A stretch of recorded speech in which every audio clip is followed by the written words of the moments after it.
ఈ కరోనా వల్ల మొత్తం లాక్డౌన్ వల్ల ఈ ఆర్థిక వ్యవస్థ అస్తవ్యస్తమవుతుందనేది మాత్రం వాస్తవమే. మరి ఈ ఆర్థిక వ్యవస్థ పోతుంది, అన్ఎంప్లాయ్మెంట్ పెరుగుతుంది. ఇప్పుడు వచ్చినటువంటి దీని ప్రకారం ఇంటర్నేషనల్ లేబర్ ఆర్గనైజేషన్ ఇచ్చే ఇన్ఫర్మేషన్ ప్రకారం 40 కోట్ల అనార్గనైజ్డ్ సెక్టార్ లేబర్ అంతా రోడ్డు మీదకి వస్తున్నారని ఇచ్చారు. నేను వార్తల్లో విన్నా. 40 కోట్లు జనాలు రోడ్డు మీదకి వస్తే ఏంటి వారి పరిస్థితి? మరి వీళ్ళకి పునరావాస కేంద్రాల వాళ్ళ బతుకు జీవన విధానం ఏంటి అనే దానిపై ఆలోచిస్తే ఇవాళ వాస్తవానికి చాలా మన దేశంలో బ్లాక్ మనీ లక్షల కోట్లు. ఆ బ్లాక్ మనీ మహాశైలందరికీ 2 చేతులు దండం పెడుతున్నాను. కనీసం ఈ పరిస్థితుల్లోనైనా కూడా లేని వాడిని ఆదుకోండి. ఇక్కడ నీకు ఈ దాన ధర్మాలు చేయడం వల్ల ఈ విధంగా నీకు ఎలాంటి అంటే ఇన్కమ్ ట్యాక్స్ ప్రాబ్లము లేకపోతే ఈ డబ్బులు నేను చెప్పి అలాంటి దాన ధర్మాల వల్ల పుణ్యం వస్తుంది కదా. ముఖ్యంగా ఈ సందర్భంగా ఏంటంటే అవినీతి పరులు అధర్మం అన్యాయం చేసి వేల కోట్లు సంపాదించేటువంటి నాయకులే అనుకోండి, అధికారులే అనుకోండి, ఆఫీసర్లు అనుకోండి, ఎవరి దగ్గర ఉందో వాళ్ళంతా బయటకు తీయాల్సిన పరిస్థితి సమయం ఆసన్నమైనది. దయచేసి ఏమి లేనోడు కూడా ఇవాళ ఒక పూట అన్నం పెడుతున్నారు 50 మంది.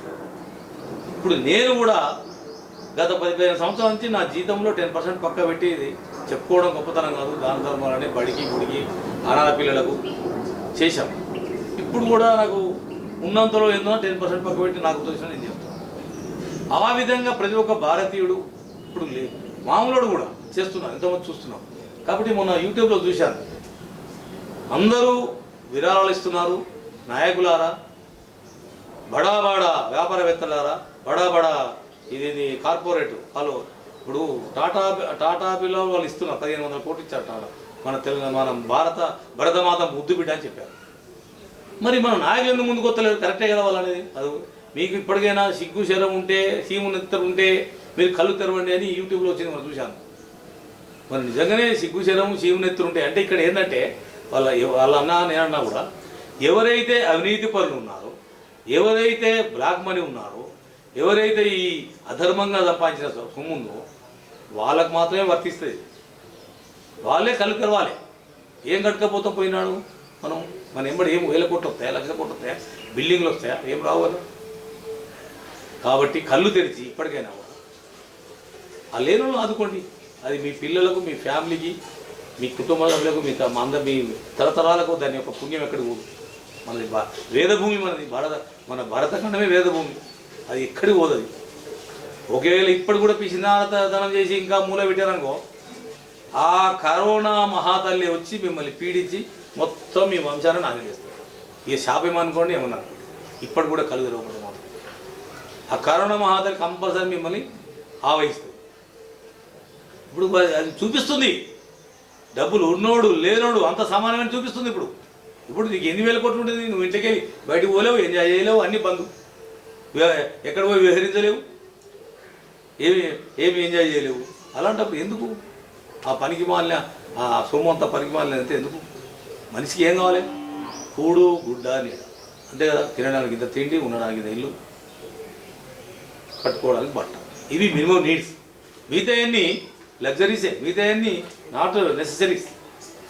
నవడేస్ కారు కూడా నెసరీ అయిపోయింది అనుకోండి, అది వేరు ఉంటుంది. కారు అది తిరుగు. కానీ 1000 కోట్లు 1,00,000 కోట్లు సంపాదించుకొని వీని ముంచి చేసి, ముఖ్యంగా ఈ అవినీతి పరులకు నేను ఈ విధంగా నా యొక్క రిక్వెస్ట్ అనుకోండి, లేకపోతే సూచన అనుకోండి, లేకపోతే వార్నింగ్ అనుకోండి,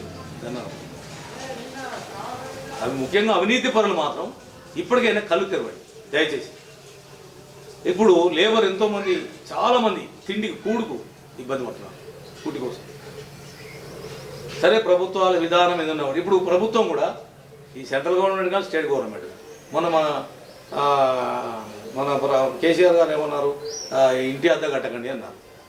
తర్వాత ఇన్స్టాల్మెంట్ అన్నారు. తర్వాత ఇన్స్టాల్మెంట్ మాత్రం ఎక్కడి నుంచి వస్తాయండి? ఇప్పుడు ఏం కోరుకుంటారా కేసీఆర్ గారు? అది చేసేదో ఈ లాక్డౌన్ ఉన్న రోజులు నెల 2 నెలల రద్దు చేసేయండి. ఒక 2 నెలలు 2 నెలలు రెంట్ అయినంత మాత్రాన ఆ ఓనర్స్కి ఏం పెద్ద గుంపలటకపోయేది లేదు. కనీసం వీళ్ళకి ఆ 2 నెలలన్నా కొంచెం ఉపశమనం పొందుతారు టెనెంట్స్. నేను కూడా ఒక పోర్షన్ ఇచ్చాను, నేను కూడా ఆ విధంగా నేను ఫాలో అవుతాను, ఆదర్శంగానే ఉంటాను. నేను చెప్పడం కాదు, నేను కూడా చేస్తాను. ఒక్కొక్క పొజిషన్ వస్తుంది, ఆ రెంట్ ఎంతో అది నేను కూడా పరిస్థితి బట్టి మేము అడగం కూడా. సో ప్రతి ఓనర్ కూడా ఈ విధంగా ఆలోచించాలి. దయచేసి ఏంటంటే ఆర్థిక పరిస్థితి చాలా దారుణంగా తయారు, అందరూ ఒడిపికి వస్తున్నారు, ఉద్యోగాలు లేవు. ఇప్పుడు ఆర్గనైజ్డ్ సెక్టార్, అన్ఆర్గనైజ్డ్ సెక్టార్ రెండు ఉన్నాయి. ఆర్గనైజ్డ్ సెక్టార్ కూడా ఇప్పుడు రేపు జీతాలు ఇవ్వాలంటే కూడా ప్రాబ్లం. అందులోకెళ్ళి కూడా కొంతమంది ఇప్పుడు పెద్ద పెద్ద కంపెనీలు కూడా మూసేసే పరిస్థితి. అన్ఆర్గనైజ్డ్ సెక్టార్ అంటే ఇక ఆల్రెడీ రోడ్డు మీద పడ్డారు, ఇప్పటికే ఎవరి ఊళ్ళో వాళ్ళు పోతున్నారు, తట్టా బుట్ట దద్దుకొని వెళ్ళిపోతున్నారు. సో అన్ఆర్గనైజ్డ్ 40 కోట్ల మంది, 40 లక్షలు కాదు 40 కోట్ల మంది ఇవాళ రోడ్డు మీద పడ్డారు. మరి వాళ్ళ భార్య పిల్లలు ఎలా బతకాలి? ఇది ఒక మంచి మమతా మానవత్వం ఉన్న వ్యక్తిగా ఆలోచించండి. ఆ విధంగా ఆలోచించి ప్రతి ఒక్కరు కూడా ఉదార స్వభావంగా ప్రతి ఒక్కరు కూడా మీకు ఉన్నంతలో దానం చేయండి. మిడిల్ క్లాస్ వాళ్ళు కూడా కొంతమంది చేస్తున్నారు. నేను చెప్పేది ఏంటంటే పర్టికులర్గా కార్పొరేట్లు, నాయకులు, ముఖ్యంగా ఎంపీలు, ఎమ్మెల్యేలు, మినిస్టర్లు, సీఎంలు, వీళ్ళంతా కొన్ని వేల మంది ఉన్నారే, వాళ్ళ దగ్గర వేల లక్షల కోట్లు ఉన్నాయి. నేను మొత్తం ఇవ్వట్లేనే, మొత్తం పంచిపెట్టండి. అసలు ఏసీబీ పట్టుకున్న వేల కోట్ల సంపద ఎక్కడ పోతుందండి? ఆ అకౌంట్ ఎక్కడ పోతుంది? ఎందుకు దాన్ని వైట్ పేపర్ మొత్తం బయటపెట్టరు? ఇక్కడిది మన దగ్గరనే నయీం మాస్టర్లు 1000 కోట్లని పట్టుకుని తెలంగాణ. నయీం మాస్టర్లు ఎక్కడ పోయి చెప్పండి? ఇప్పుడు ఎందుకు చెప్పట్లేదు? ఇవాళ కొంతమంది అంటారు సీఎం కేసీఆర్ ఆ ఫామ్ హౌస్ పోయినాయి అంటారు. సరే, సీఎం కేసీఆర్ ఫామ్ హౌస్ పోయినాయా లేకపోతే ఇంకో ఫామ్ హౌస్ పోయినాయా, ఎక్కడ పోయినాయో అవి మాత్రం ఇప్పుడు ఎవరు పోయినా కూడా ఈ టైంలో మాత్రం దయచేసి అందరూ అవి ఏదో విధంగా ప్రజలకు అందుతట్టు చేయాలి. అసలు ఇంకో విషయం ఉన్నా, నేను ఈ సందర్భంగా ప్రతి భారతీయునికి, ప్రతి ఈ ప్రేక్షకులకు, ఈ వ్యూవర్స్ అందరికీ నేను చెప్పేది ఏంటంటే ఈ కామన్ పూల్ అకౌంట్ పెట్టవచ్చు కదా ఇలాంటి వాటికి. అది ఇప్పుడు విజయమాల్య అలాంటి అవినీతి పరుల వాళ్ళ ఆస్తులు రద్దు మొత్తం జప్తు చేయొచ్చు కదా. అలాంటి చట్టం తేండి, అలాంటి జైలు వేయండి. ఎందుకు అమ్మాయిలకు 1 లక్ష రూపాయలు లోన్ కావాలంటే ఒక బ్యాంకులో 1.25 లక్ష క్వశ్చన్లు వేసి తిప్పుతున్నారే, 1000 కోట్లు వీళ్ళకి ఎలా ఇస్తారండి? ఇలా బ్యాంకింగ్ వ్యవస్థ, లోనింగ్ వ్యవస్థ తప్పు, రాంగ్. ఇదంతా మారాలి. కార్పొరేట్లకు రెడ్ కార్పెట్ వేసేసి ఆ పూలు వేడి వాళ్ళను వెల్కమ్ అంటారు. వాళ్ళకు ఇండస్ట్రీ పెడతా అంటే వాళ్ళకు పుక్కడికి నీళ్ళు ఇస్తారు, పుక్కడికి జాగిస్తారు, ఆఖరికి 1000 కోట్ల లోన్ తీసుకుంటారు, ఆ 1000 కోట్లు ఎగుదొప్పుతారు, అయిపోయి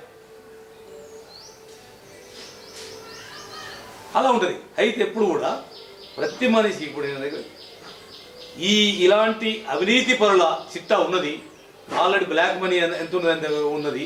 దాన్ని దయచేసి ప్రైమ్ మినిస్టర్ మోడీ గారు కూడా నా రిక్వెస్ట్ ఏంటంటే కంపల్సరీ దయచేసి ఈ కార్పొరేట్ ఈ ఎన్పిఏ నాన్ పర్ఫార్మింగ్ అసెట్ అని చెప్పి బ్యాంకులలో, ఈ ఫైనాన్స్ ఇన్స్టిట్యూషన్లో ఎన్పిఏలు నేను చెప్పేసి వాళ్ళ బ్యాంకులు దివాళీని చెప్పి రద్దు చేయడం కాదండి. వాళ్ళ దగ్గర కొరడా దులిపి వాళ్ళ యొక్క ఆస్తులని జప్తు చేసి అమ్మి ఎంత ఉంటే అంత తీసుకొని మిగతా కావాలంటే బ్యాడ్ డెట్స్ కింద మిగతా ఉన్న కడిగే తీసుకోవాలి కదా. వాళ్ళు రోడ్డు మీద తేవాలి కదా, జైలు వేయాలి కదా. ఒక భారతీయ పౌరునిగా, ఒక సిటిజన్గా నా ఆవేదన ఏంటంటే ఇవాళ ఉన్నవాడికి న్యాయం జరుగుతుంది. ఇవాళ నువ్వు ఎక్కడికైనా కోర్టుకు పోయినా కూడా ఇవాళ కోర్టులో కూడా ఎవడైతే డబ్బులు పెడుతున్నావు వాడికి న్యాయం జరుగుతుంది. అది అందరికీ తెలుసు, నిజం సత్యం. ఇక కోర్టులో కూడా సరి అయిన 90% ఆఫ్ కేసులు అట్లే నడుస్తున్నాయి. ఇవాళ పోలీసు వ్యవస్థ ఇవాళ మస్తు కష్టపడుతున్నారు, చేస్తున్నారు. వాస్తవానికి మామూలు దినాల్లో ఎలా ఉంది చెప్పండి? ఇవాళ వ్యవస్థ ఎక్కడ పోతుంది మనది? మన ప్రజాస్వామ్యం ఎక్కడ పోతుంది? అసలు ప్రజాస్వామ్యంగా నడుస్తుందా మనది? పెట్టుబడిదారి వ్యవస్థ నడుస్తుంది. అది పాపం ఈ ప్రజాస్వామ్యం కాపాడడానికి, ఈ పొలిటికల్ ఈ అవినీతిని ఎదుర్కోవడానికి, దీని యొక్క పక్షాలను చేయడానికి ఐఏఎస్ ఆఫీసర్ అయిన జయప్రకాష్ అన్న గారు ఆ పార్టీ పెట్టి ఒకసారి పార్టీ పెట్టి చాలా పోరాడి అలసిపోయి ఇంకా ఊరుకున్నారు. ఏం చేయలేక ఇక ప్రజలు అట్లే ఉన్నారు, నాయకులు అట్లే ఉన్నారు. అందులో ఫండమెంటల్ రైట్లో రాజకీయ హక్కు కోల్పోయారు. అది మామూలు వ్యక్తి ఇవాళ రాజకీయ హక్కు లేదు. ఇప్పుడు ఆస్తి హక్కును కూడా వాస్తవానికి ఆస్తి హక్కు కూడా ఎంతమందికి ఉన్నాయి? ఆస్తి హక్కును కూడా అసలు జాతీయం చేశారు వాస్తవం చెప్పాలి. అప్పుడు ఈ అవినీతి చేయడానికి గల మూల కారణాలు వెతికి అసలు ఎందుకు చేస్తున్నారు వాటి మీద ఏ విధంగా కారణం వాటిని మాత్రం పక్షాన వేస్తే ఆటోమేటిక్ ఏంది దీనికి కారణం ఏంది? ఈ డబ్బే కదా, ఈ ఆస్తి హక్కే కదా. ఈ ఆస్తులు బీరాంపేల మీద సంపాదించుకొని ఏం చేసుకుంటారు అవని. ఒకప్పుడు ఇందిరాగాంధీ ఉన్నప్పుడు 1969 జూలై 19 అనేది బ్యాంకులను అన్ని జాతీయం చేసి ప్రజలకు అంకితం చేసింది. అదే ఇవాళ అంత ప్రైవేటైజేషన్కు మొగ్గుతున్నారు.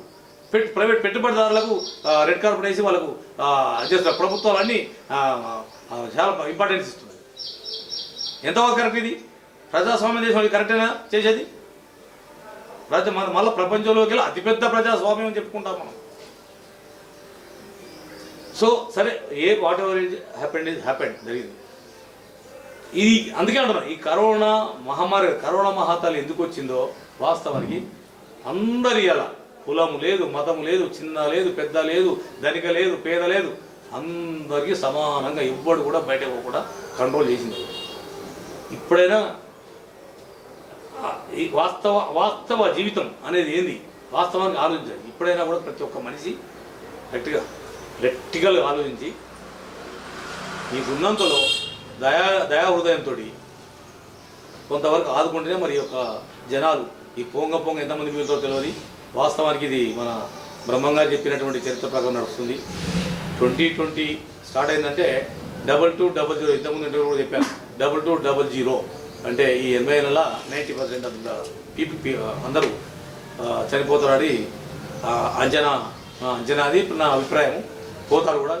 అభిజ్ఞాని ఈ మధ్యలో ఒక బాలుడు మాట్లాడుతున్నాడు, ఇది కర్ణాటకలో. మళ్ళీ ఈ కరోనా ఇంకా 2 నెలలు ఉంటుంది. జూన్ జూలై నుంచి తగ్గుతుంది, కానీ మళ్ళీ డిసెంబర్లో ఇంకో రకంగా కూడా జన నష్టం అని చెప్పాడు. అది 3 నెలలు ఉంటుంది. మార్చి 2021 వరకు నడుస్తుంది అని చెప్పారు. ఆ విధంగా అప్పుడు కూడా జన నష్టం ఉంది. ఈ విధంగా ఎవ్రీ ఇయర్ జన నష్టం జరుగుతూనే ఉంటుంది. జన నష్టం జరగడానికి ఇప్పుడు ఏంటంటే విరుగుటకే. ఇప్పుడు మనుషులు వింటే కంట్రోల్లో ఉంటే పర్వాలేదు, లేకపోతే నాకేమైతే కూడా పోతే మాత్రం ప్రతి ఒక్కరు కూడా పోతాడు, మన లిస్టులో ఉండదు. ఇది జనాభా లెక్కలోనికి వెళ్ళిపోతాడు. సో నేను ఈ వ్యూవర్స్కు దయచేసి అందరికీ నేను చెప్పేదండి, మీకున్నంతలో దానం చేయండి, దయచేసి దానం చేయండి. ఇక పర్టికులర్గా ఈ ప్రజానాయకులారా అండ్ లీడర్లారా, ఎంపీలు, ఎమ్మెల్యేలు, జీఎంలు, సరే మీకు ఎవరు నేను ఇప్పుడు మంచోళ్ళు చెడ్డలను ఎవరైనా పేర్కొనలేను.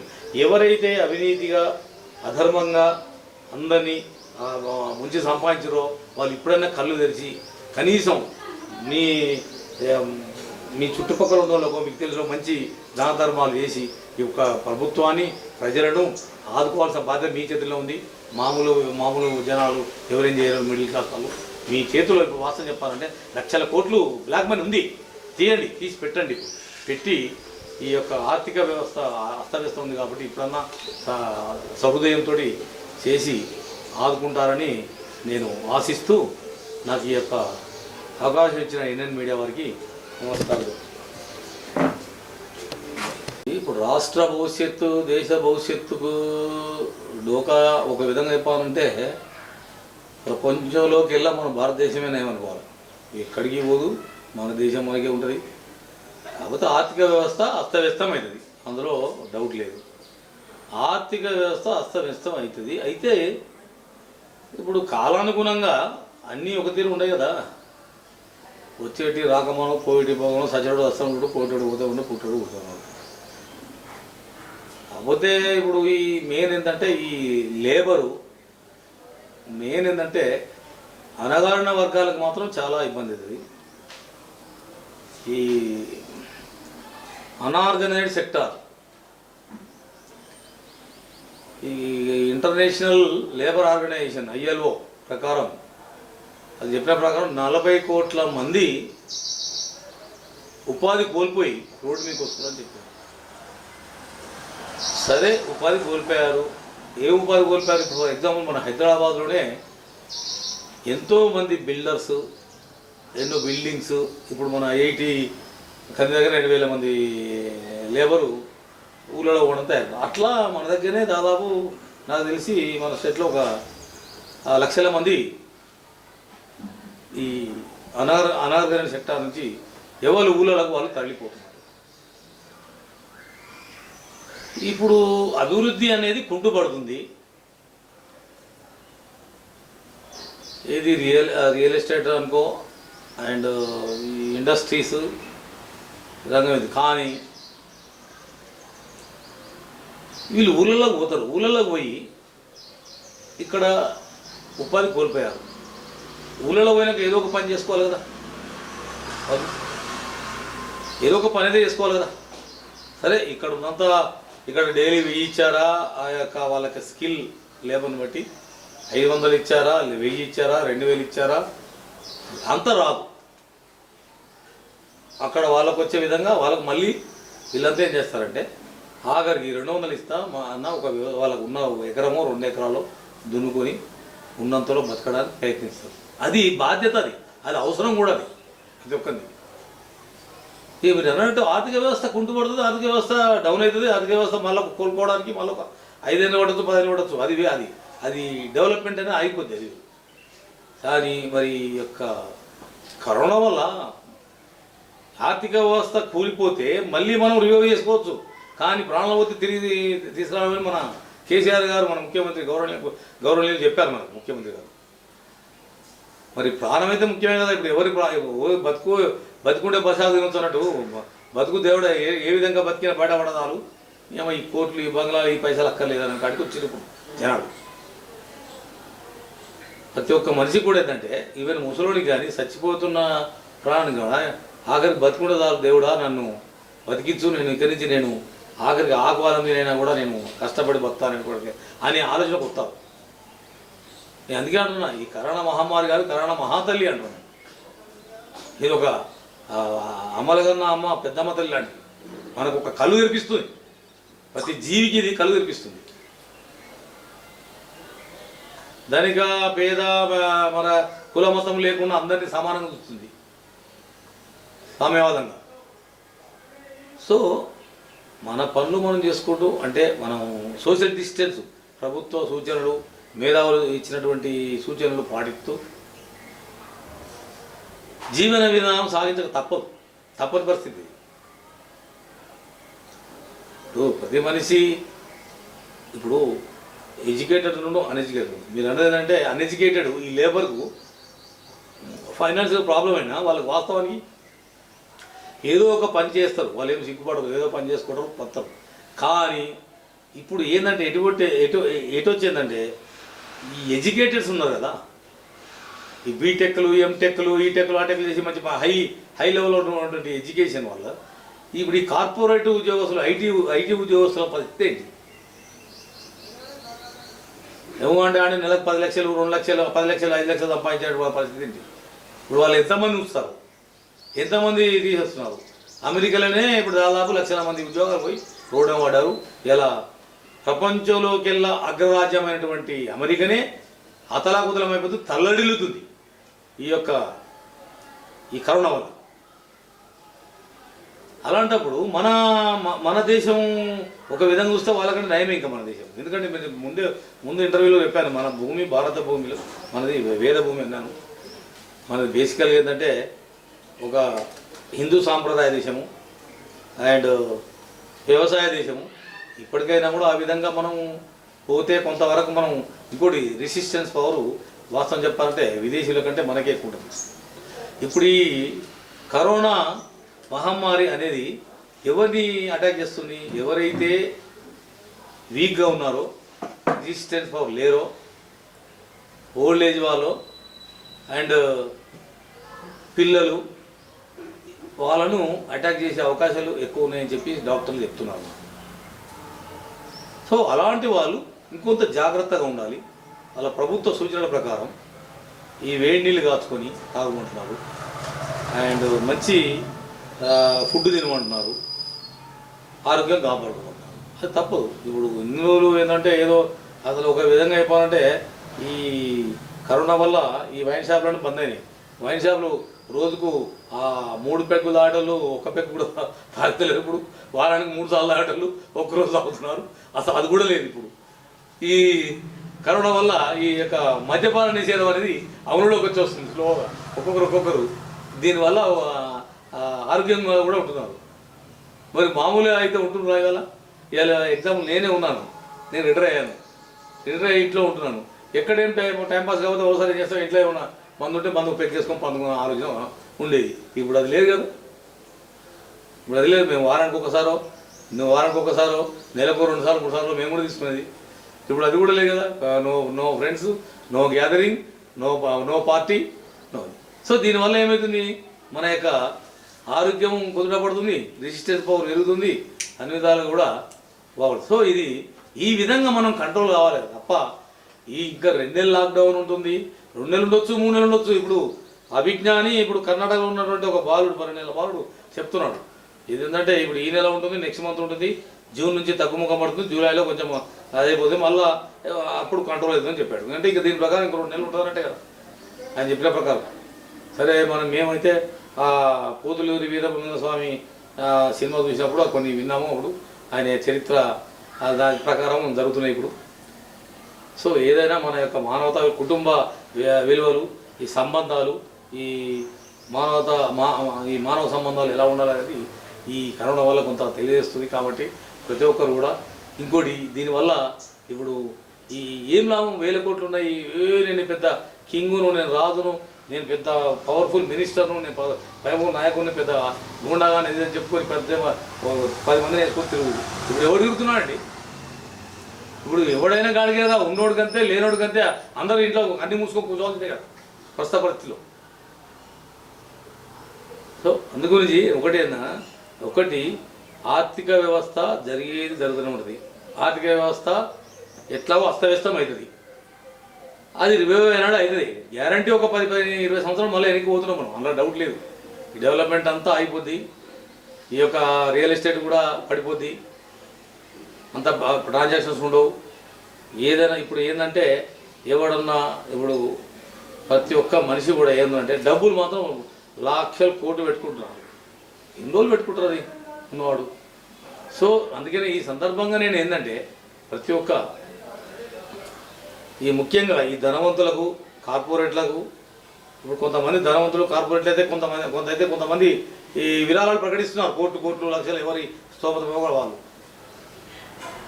ఈ ఆర్థిక వ్యవస్థ అస్తవ్యస్తమైనటువంటి దాన్ని కంట్రోల్లో పెట్టాల్సిన బాధ్యత ప్రభుత్వాన్ని. ప్రభుత్వం అంటే ఎవరు?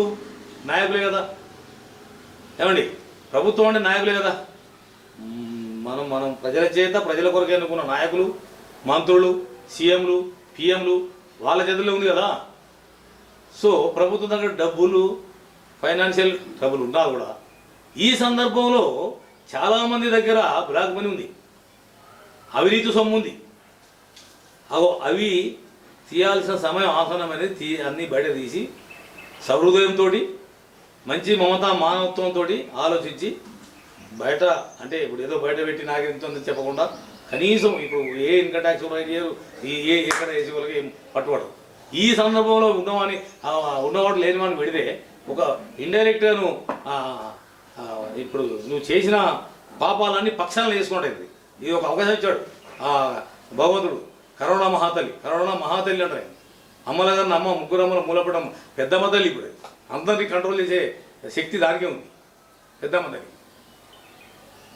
కాబట్టి ఇంకా మీ మునుమనులు తినాలే వాళ్ళు ఉంటారు అని పెట్టి మీరు అలా ఆలోచించేవారు. ఇప్పటికైనా బయట తీసి ఆ మూలకున్న సొమ్ములు ఏమైనా ఉంటే దయచేసి ఎవరి దగ్గర ఉన్నాయో వాళ్ళకే వర్తిస్తుంది. సరే, ఎమ్మెల్యేలు, ఎంపీలు, మినిస్టర్లు అందరూ నేను అవినీతి పర్లట్లేను, ఎవరిని నేను పేరు పడతలేను. ఎవరైతే అవినీతి చేశారో, ఎవరైతే బ్లాక్ మనీ ఉందో వాళ్ళకే ఇది వర్తిస్తుంది. వాళ్ళే కళ్ళు తెరిచి బయటపడి ఇప్పుడు యూట్యూబ్లో తిడుతున్నారు ఒక్కొక్కరు. అందరూ నా ముందుకు వస్తున్న కార్పొరేట్లు ఇస్తున్నారు, మీరు ఎందుకు వస్తారో, మీకు కళ్ళు తెరవండి, సిగ్గు లేదా, మీకు ఇది లేదా, సిగ్గునెత్తి లేదా అని నేను యూట్యూబ్లో విన్నాను. అలాంటి పరిస్థితి మన సిగ్గు నిజంగా సిగ్గు శరము శివునెత్తులు ఉంటే ఈ అవినీతి పరులు ఇప్పటికైనా కళ్ళు తెరిచి కొంచెం జ్ఞానోదయమై ఇప్పటికైనా మామూలుగా ఒక మంచి మమత ఉన్న వ్యక్తిగా ఆలోచించి ఈ ఆర్థిక వ్యవస్థ ఇంత అస్తవ్యస్తంగా ఉన్నా కూడా వాళ్ళ చేతిలో ఉంది, కొంతమంది చేతిలో ఉంది, గుప్పిట్లో ఉంది. అది ఏదో విధంగా వాళ్ళు తలుచుకుంటే ఈ పేదవాళ్ళను ఆదుకోవచ్చు. అందుకనే అంటారు కదా, ఈ మన భరతమాత అనుకో లేకపోతే పెద్దమాత అనుకో వాళ్ళకు మంచి మనసును ఇచ్చి, వాళ్ళకు మంచి బుద్ధినిచ్చి, వాళ్ళ మనసును మార్చి పేదలను మన యొక్క ఆర్థిక వ్యవస్థకు తోడ్పాటుగా ఉండి మనం ఆదుకోవాలని ఈ వైరస్ మీద పెద్ద శాస్త్రజ్ఞ అన్ని దేశాలలో ప్రపంచవ్యాప్తంగా దీని మీద ఎంతో రీసెర్చ్ జరుగుతున్నాయి దీనికి కనుక్కోవాలని. సరే ఇదివరకు ఎన్నో కనుక్కున్నారు, సరే వస్తుంది అనుకుందాం, వస్తే ఇప్పుడు దీనికి మందు వస్తుంది, ఓకే ఇది కంట్రోల్ అవుతుంది అంటే ఇంకో రోగం రాదేనా? సరే వస్తుందో రాదో అనేది వాస్తవానికి నేను కూడా ఖచ్చితంగా చెప్పలేను. నేను ఒక శాస్త్రవేత్తను కాదు, శాస్త్రవేత్తలు దీని మీద చాలా రీసెర్చ్ చేస్తారు. ఆ శాస్త్రవేత్తలకు తెలియాలి. వాస్తవానికి ఈ మధ్యలో నేను పేపర్లు చూశాను, న్యూస్లో ఈ ప్రపంచవ్యాప్త ఈ మహమ్మారి మన యొక్క కరోనాకు మన శామిరిపేట ఇది భారత్ బయట ఉంది కదా, అక్కడ ఇక్కడనే హైదరాబాద్ దగ్గర ఇక్కడే తయారవుతుందని విన్నాను. 2 నెలలు వస్తుంది, దీని మీద ప్రయోగాలు జరుగుతున్నాయని విన్నాను నేను. మరి ఇది ఒకవేళ నిజంగానే దీని మీద మందు మన రాష్ట్రంలో మన హైదరాబాద్ పక్కన ఉన్నటువంటి భారత్ బయటకు వాళ్ళు దీన్ని సాధిస్తే ఆ ఘనత ఎవరు దక్కుతుంది? మన తెలంగాణ, మన హైదరాబాద్, మన ఇండియాకే దక్కుతుంది. ఇండియాలో మన ఎంతో ప్రాముఖ్యమైన ప్లేస్ అవుతుంది. మనం అట్లా వాళ్ళు చేసే ప్రయత్నాలు ఫలించి ఈ పెద్దమ్మ దయ వలనో లేకపోతే శివుని దయ వలనో భగవంతుని దయ వలనో ఏ భగవంతు దయ వలనో మనకి ఇది వచ్చింది సాధించామంటే ఈ ప్రపంచ అగ్రదేశాలన్నీ కూడా ఇలా మన దిక్కు చూస్తున్నాయి. ఇలా దీనికి మందు కూడా ఇది మన మలేరియా వాడే మందే కదా వాడేది ఇప్పుడు దీనికి ఇంజెక్షన్స్. అది కూడా ఇప్పుడు విదేశాలకు ఎగుమతి చేసేటువంటి స్థాయిలో మన భారతదేశం ఉంది. అది గర్వించదగ్గ విషయమే.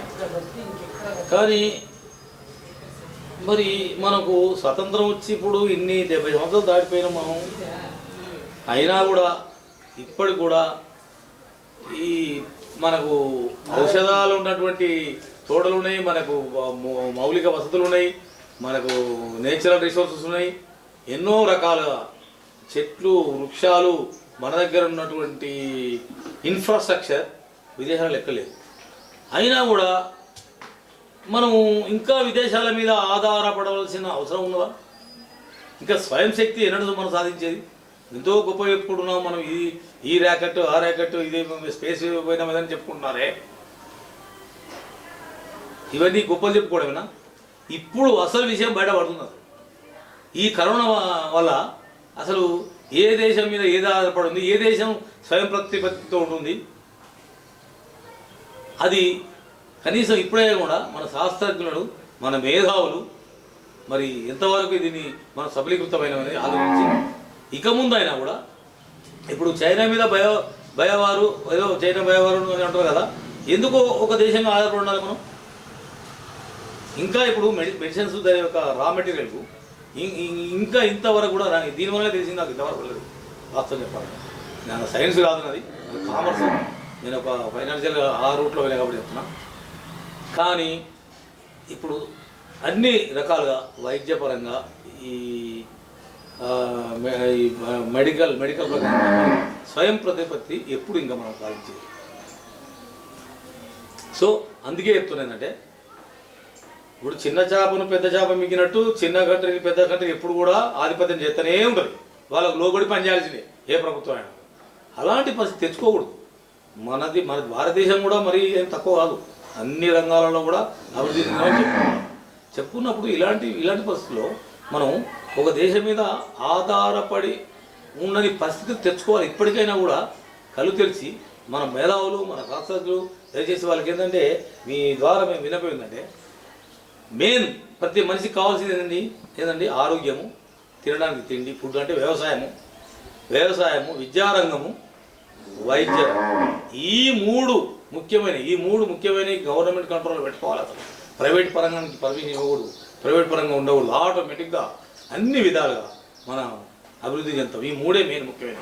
వాటిని తీసి పక్క దూరం పట్టించి ఏదో ఇది ఈ ఇండస్ట్రీ అని ఆ ఇండస్ట్రీ అనేది పెట్టేసి డెవలప్మెంట్ అని పరిగెత్తిపోతున్నాం. నేను ఈ డెవలప్మెంట్ గురించి అంటే నిజంగా నేను సిగ్గుపడుతున్నాను. ఏంటంటే నేను 2వ తరగతి నుంచి చదువుతున్నాను. మనది భారతదేశము వర్ధమాన దేశము, అభివృద్ధి చెందుతున్న దేశము. అభివృద్ధి చెందుతున్న దేశమే. 10th అదే ఉంది, ఇంటర్లో అదే ఉంది, డిగ్రీలో అదే ఉంది. నేను ఉద్యోగం చేసినప్పుడు అదే ఉంది. ఇవాళ నేను ఉద్యోగం రిటైర్మెంట్ అయ్యాను. ఇంకా ఇప్పుడు నేను 60 దాటాను. ఇంకేనడండి అంటే ఇప్పుడు మన పిల్లలు కూడా కనీసం మనది డెవలప్డ్ కంట్రీ, అభివృద్ధి చెందిన దేశం అని చెప్పుకోలేదా? సిగ్గుసేడు మనం చెప్పుకోవడానికి. మనకు అన్ని వనరులు ఉండి కూడా ఈ పరిస్థితి ఎందుకు ఉంటుందనేది చాలా మరి ఆర్థిక నిపుణులు, మరి సైంటిస్టులు అండ్ మేధావులు, పెద్ద వాళ్ళు ఉన్నారు కదా, మరి వీళ్ళంతా ఏం చేస్తున్నట్టు చెప్పండి. నేను ఒక భారత పౌరుని ఇప్పుడు నేను అడుగుతున్నాను. స్వయం ఎన్నడూ మనది డెవలప్డ్ కంట్రీ ఎన్నడూ వస్తుంది. కాబట్టి ఎప్పుడు కూడా ఒకటి గుర్తుపెట్టుకోండి, ఎవరో వస్తారని ఏదో చేస్తారని ఎదురు చూసి మోసం అన్నట్టు ఆ విధంగా కాకుండా ఒక్కరి మీద ఒకరి చేతిలో ఉండదు. ప్రతి మనిషి, నేను లాస్ట్ టైం ఇంటర్వ్యూలో చెప్పాను, ప్రతి మనిషి కూడా బాధ్యతగా ఆలోచించి వానికి తోచిన విధానంగా, అంటే ఇల్లిటరేట్, ఇప్పుడు ఆర్గనైజ్ సెక్టర్ ఉంది, అన్ఆర్గనైజ్ సెక్టర్ ఉంది, ఎవరికి తోచిన విధంగా వాడు పనిచేసి వానంతర వాడు బతికి వాని కుటుంబాన్ని వాని పిల్లల్ని పోషించుకునే స్థాయికి ఉండేటువంటి ఆలోచన ఉంటే ఆటోమేటిక్గా వాడు బతాడు, వాని కుటుంబం బతుంది, వాని ఊరు ఆ విధంగా ప్రతి ఆ ఊరు డెవలప్ అయింది. ఇంతకుముందు చెప్పినట్టయితే ఆ జిల్లా తర్వాత స్టేటు, కంట్రీ అన్నీ డెవలప్ అయింది. అది ప్రాక్టికల్ ఆలోచించాల్సిందే.